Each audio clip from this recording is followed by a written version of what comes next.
जय माता की। आप सभी का हमारे YouTube चैनल जय माता की में बहुत बहुत स्वागत है। कार्तिक मास के महात्म्य में आज हम करेंगे 33वां व 34वां अध्याय। अध्याय को शुरू करने से पहले यदि आप हमारे चैनल पर अभी नए जुड़े हैं तो कृपा करके चैनल को सब्सक्राइब कर लीजिए और घंटी जैसे दिखने वाले बटन को भी दबा लीजिए ताकि आने वाली नई वीडियो की नोटिफिकेशन आपको मिल सके। तो शुरू करेंगे आज का अध्याय 33वां अध्याय। उससे पहले एक प्रभु का सुमरण एक बार हम करेंगे।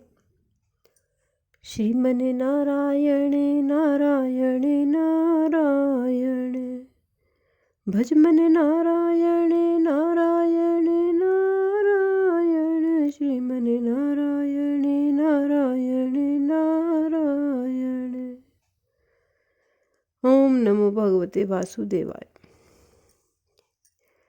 तो शुरू करते हैं 33वां अध्याय। महाराजा पृथु ने नारद जी से निवेदन किया कि हे मुनिवर, अब आप कृपा करके कार्तिक मास के व्रत के उद्यापन की विधि सुनाने की कृपा करें। नारद जी बोले कि हे राजन, कार्तिक शुक्ल चतुर्दशी को कार्तिक मास के व्रत की संपूर्णता के लिए उद्यापन करना चाहिए। संपूर्ण घर में गोबर का चौका लगाकर तुलसी के ऊपर मंडप बनावें। द्वारों पर मिट्टी के 4 द्वारपाल स्थापित करें, जिनका नाम पुण्यशील, सुशील, जय तथा विजय रखें। फिर तुलसी के समीप सर्वतोभद्र चक्र बनाकर उसके समीप पंचरत्न युक्त कलश स्थापित करें। श्री लक्ष्मी नारायण जी की सोने की मूर्ति बीच में रखकर फिर नवग्रह, उपग्रह, 10 दिक्पाल तथा पंच लोकपाल आदि स्थापित करें। सबसे पहले स्वस्ति वाचन करके गणेश जी तथा विष्णु आदि देवताओं का षोडशोपचार से पूजन करें।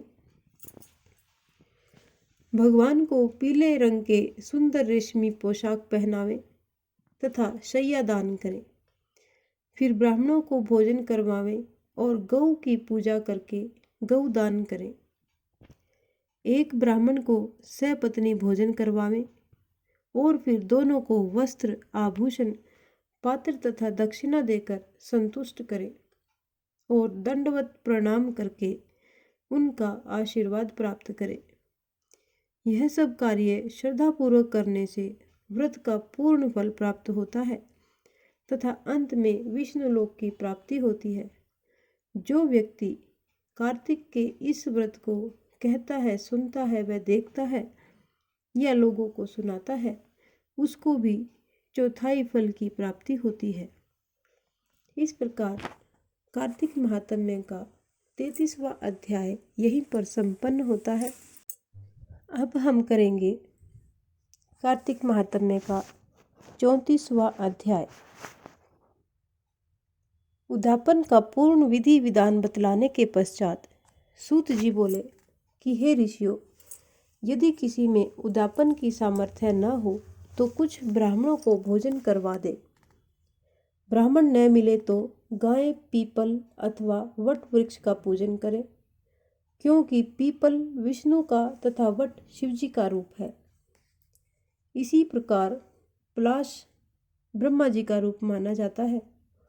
यह सुनकर ऋषियों ने पूछा कि हे सूत जी, ब्रह्मा, विष्णु तथा शिवजी वृक्ष भाव को किस प्रकार प्राप्त हुए, यह बतलाने की कृपा करें। सूत जी ने कहा कि हे ऋषियों, किसी समय शिव पार्वती एकांत में विराजमान थे कि उस समय देवताओं द्वारा भेजे गए अग्निदेव द्वारा उनके एकांतवास में विघ्न उपस्थित हुआ। इस पर पार्वती जी ने क्रोधित होकर देवताओं को शाप दे दिया कि तुम वृक्ष रूप हो जाओ। तब विष्णु गया जी में जाकर पीपल और शिव भगवान काशी में अक्षयवट तथा ब्रह्मा जी पलाश के रूप में हो गए। बस तभी से पीपल तथा वट वृक्ष का पूजन होता है। तब ऋषियों ने पूछा कि शनिवार को पीपल का पूजन होता है मगर रविवार को क्यों नहीं होता? कृपा करके इसका कारण बतलाइए। सूत जी ने कहा कि हे ऋषियों, समुद्र मंथन के समय 14 रत्नों में से कौस्तुभ मणि तथा लक्ष्मी जी को प्राप्त करने के बाद श्री विष्णु भगवान जी लक्ष्मी से विवाह करने को उद्यत हुए। तब लक्ष्मी जी ने भगवान जी से कहा कि मेरी बड़ी बहन दरिद्रा अविवाहित है, पहले उसका विवाह होना चाहिए। यह बात सुनकर भगवान विष्णु ने लक्ष्मी की बड़ी बहन उद्दालक ऋषि को सौंप दी। यद्यपि दरिद्रा का रंग काला, नेत्र लाल तथा बाल बिखरे होने के कारण कुरूपा थी, तथापि भगवान की आज्ञा मानकर उद्दालक ऋषि ने दरिद्रा को अपने आश्रम में ले लिया और उन्हें अपना लिया। आश्रम में आकर दरिद्रा ने देखा कि वहाँ वेद पाठ तथा हवन हो रहा है। यह देख उसने मुनि से कहा, मैं ऐसे स्थान में रहने की बजाय उस स्थान में रह सकती हूँ जहाँ चोर जुआरी तथा ब्राह्मणों का अपमान करने वाले रहते हों। उसकी यह बात सुनकर उद्दालक ऋषि अत्यंत दुखी हुए और उसे वहीं छोड़कर और यह कहकर चले गए कि तुम्हारे लिए कोई उपयुक्त स्थान देखकर आता हूँ। ऋषि के जाने के बाद कुछ देर तक दरिद्रा ने उनकी प्रतीक्षा की। उसके बाद वह रोने और चिल्लाने लगी। तब लक्ष्मी जी ने भगवान से कहा कि हे भगवान, ऋषि द्वारा त्याग दिए जाने के कारण मेरी बहन दरिद्रा अत्यंत दुखी हो रही है, अतएव आप जाकर पहले उसे शांत कीजिए। तब श्री भगवान विष्णु लक्ष्मी जी सहित वहां आकर कहने लगे कि तुम पीपल के पेड़ में निवास करो। पीपल हमारा ही अंश है। जो कोई कार्तिक की पूर्णिमा को पीपल का पूजन करेगा वह हमें प्राप्त होगा और उसके यहाँ लक्ष्मी का वास होगा। जो शनिवार को सूत लपेटकर तुम्हारा पूजन करेगा उसके समस्त मनोरथ सिद्ध होंगे, परंतु रविवार को जो तुम्हारा स्पर्श भी करेगा वह दरिद्री हो जाएगा।